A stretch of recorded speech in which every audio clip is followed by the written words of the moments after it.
Behold, children are a heritage from the Lord. The fruit of the womb is a reward. Psalm 127, verse 3. Author C. Joybell C. wrote, "The shame and the downfall of a modern materialistic society is her inability to treasure, care for, uplift, protect, safeguard, treasure, and love her children.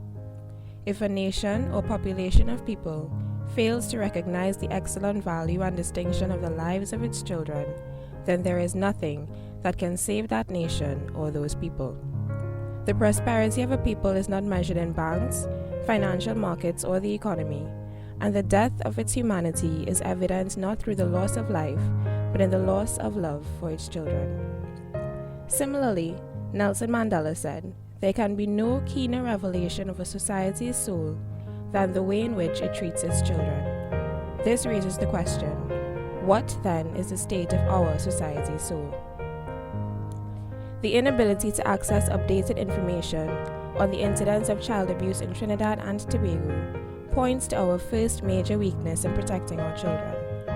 A multiple indicator cluster survey conducted in 2006 indicated that in households with at least one child between the ages of 2 and 14, 75.1% had at least one child who was subjected to some form of psychological or physical punishment. 4.4% of such cases were subjected to severe physical punishment. Altogether, more than half, 55.8% of the children under review were subjected to either minor or severe forms of physical discipline.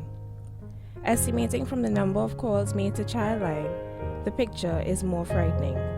Between January and September 2009, there were a total of 13,684 calls for help.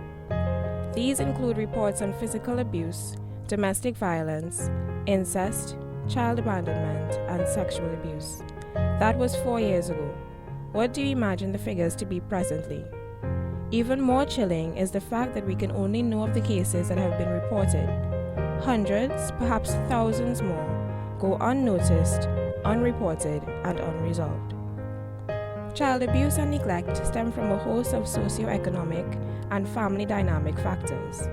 These include, but are not limited to, domestic violence, in which the abusive parent or parent's lover abuses both parent and child; single-parent households, often of low income and many children; alcoholism and drug abuse, which makes such parents 3 times more likely to physically or sexually abuse their children; history of abuse, where the parents repeat their own experiences, perpetuating abuse and neglect; mental or other health problems, in which the parent abuses a child with mental or physical disabilities, or him or herself suffers from depression or a psychiatric illness; and unwanted pregnancy, as many times abused or neglected children were unplanned, serving as reminders of absent fathers, abusive relationships, rape, or incest.